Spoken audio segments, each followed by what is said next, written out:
toujours dédié pour la Refoua Shema et le reste de l'opération de Yosef Ben Victoria Be'ezrat Hashem. Ok, on a commencé la dernière fois à parler de Psuké des Imra, les versets des Tehillim qu'on lit entre Baruch Sha'amar et Yishtabach. On a le droit de répondre, on n'a pas le droit de répondre. Le passage le plus important de tout Psuké des Imra, c'est d'abord c'est Ashrei, c'est tout le chapitre de Ashrei. Si quelqu'un n'a pas le temps, on a vu qu'on pouvait sauter et rattraper après la prière. Mais le dernier qu'on saute de tout Psuké des Imra, c'est Ashrei. D'accord, c'est le plus important. Ashrei levatecha od yalucha sela. Et là-bas, le verset qui commence par la lettre P. Poteach et yadecha u masbiya lechol chai ratzon. C'est le verset le plus important. Et c'est écrit dans le Shulchan Aruch qu'il faut le dire en pensant ce qu'on dit. Poteach et yadecha, tu ouvres ta main, pas tes mains, mais ta main. U masbiya, et tu rassasies lechol chai, à chaque vivant, ratzon, d'après la volonté, d'après ce qu'il a besoin. Il faut penser le sens de cela, sinon on n'est pas rendu quitte.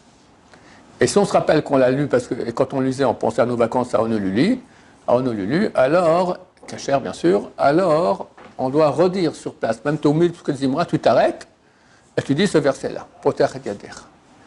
Après, toute la prière, tu te rappelles, aïe, j'ai oublié de penser cela, tu le dis.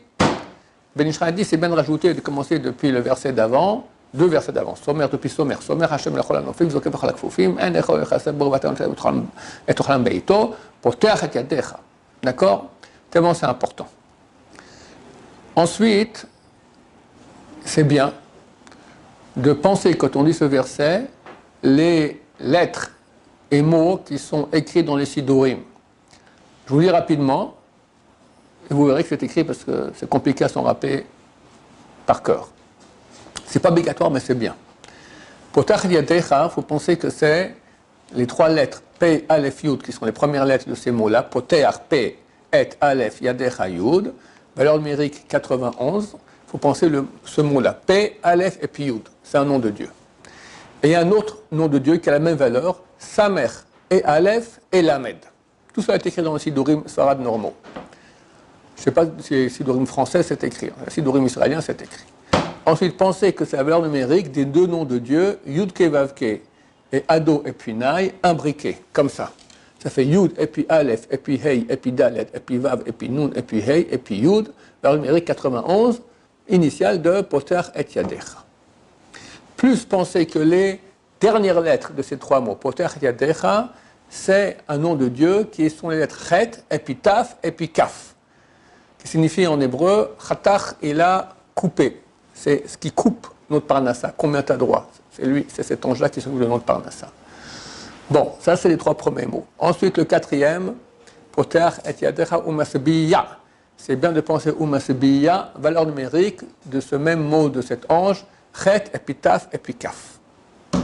Et enfin, umasbiya lechol chai ratzon, pensez que les dernières lettres, les premières lettres, lechol, Chai Ratzon, à l'envers, ça fait Rachel. Rachel, c'est le monde mystique qui s'occupe de notre Parnassa, de notre gagne-pain. Et pensez que Dieu nourrit depuis les carnets réhémim. Carnets réhémim, c'est les cornes d'animaux énormes, des dinosaures, on va dire, jusqu'à Betsekinim, je vous dis les termes des sages d'Israël, jusqu'aux œufs des poux. C'est lui qui nourrit tout.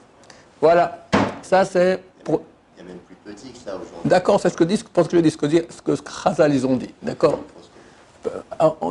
Les sages d'Israël ne sont jamais occupés de ce qui est microscopique. Sinon, on ne pourrait même pas respirer parce qu'on a des tas de bébêtes qui ne sont pas cachères, qui ne sont pas de sabots fendus et qui ne ruminent pas. Donc, on ne regarde que ce qui est visible.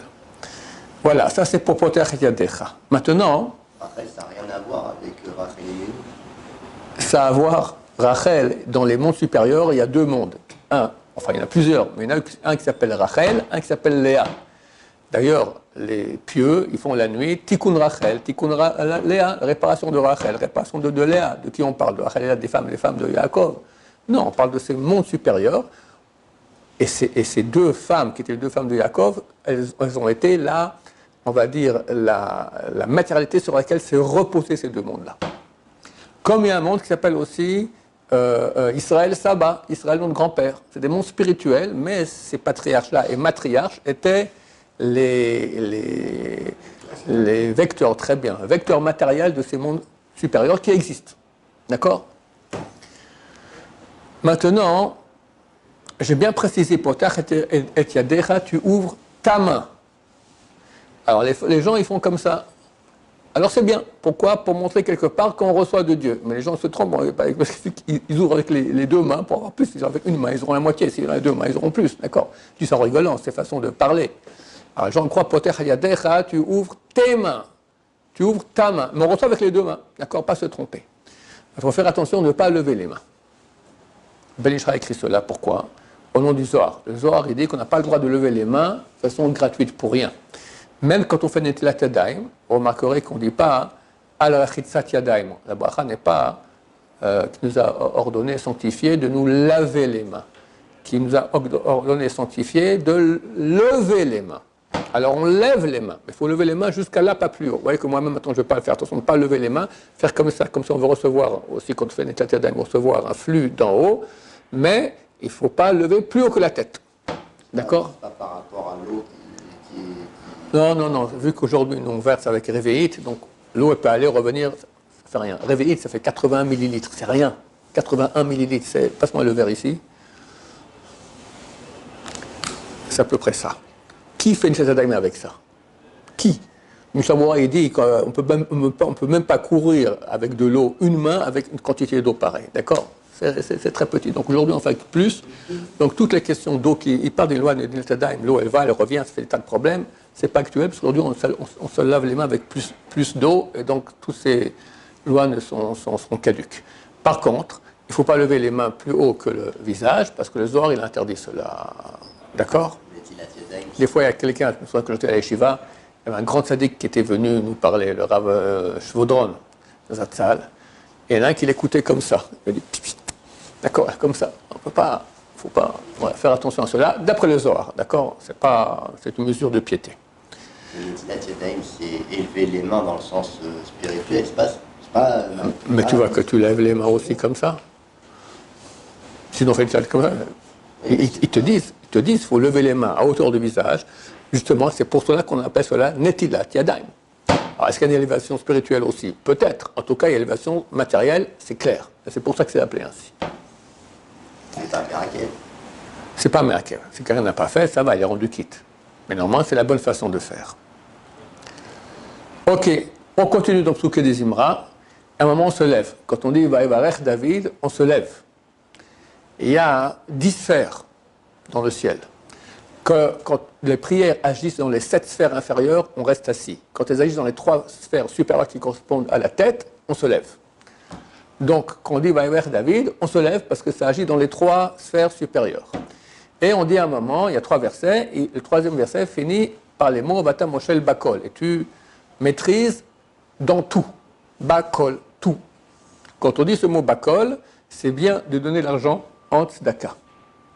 C'est bien, dit le Ben Ishraï, toujours quand on donne la tzedaka, de donner 2 tiers, 1 tiers. Donc il faut donner 3 pièces. D'abord 2 pièces, après 1 pièce.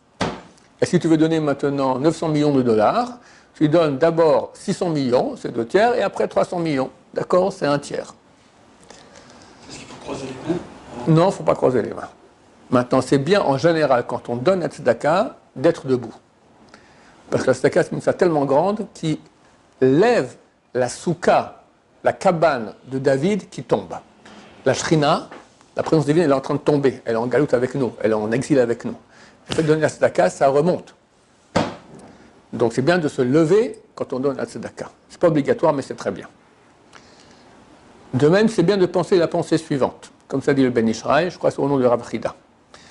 Que quand on donne la tzedaka, on fait un yichud, on fait une union entre les différentes lettres du nom de Dieu. Tu as les 3 premières lettres, Yud, Ke et puis Vav, et la dernière, Hey, qui est en exil, c'est la Shrina qui est en exil avec nous. Maintenant, on veut les unir ensemble. Quand on donne la tzedaka, ça fait cette action d'union ensemble. Donc ça arrête la galoute. Ça rapproche la fin de la galoute, la fin de l'exil. Il est bien de penser que la pièce que je donne correspond à la lettre Yud du nom de Dieu. Ma main avec 5 doigts correspond à la lettre Hey, c'est la numérique de la lettre Hey, qui vaut 5, la 2e lettre du nom de Dieu. Mon bras égale Vav, 3e lettre du nom de Dieu. Et la main du pauvre, c'est à qui je donne, donc c'est une union ici, c'est le deuxième He, le dernier He du nom de Dieu. Pensez à cela quand on donne la tzedaka. Et rajoute le Ben Ishraï, c'est bien, si possible, quand on donne la tzedaka, de donner par un intermédiaire. Parce que dans les mondes supérieurs, ça se passe comme ça, avec des sphères. C'est la Tiferet qui correspond au peuple d'Israël, qui donne au Yesod, qui donne à la Malchut. On ne se casse pas la tête, on ne sait pas ce que c'est, mais ça passe par 3 étapes.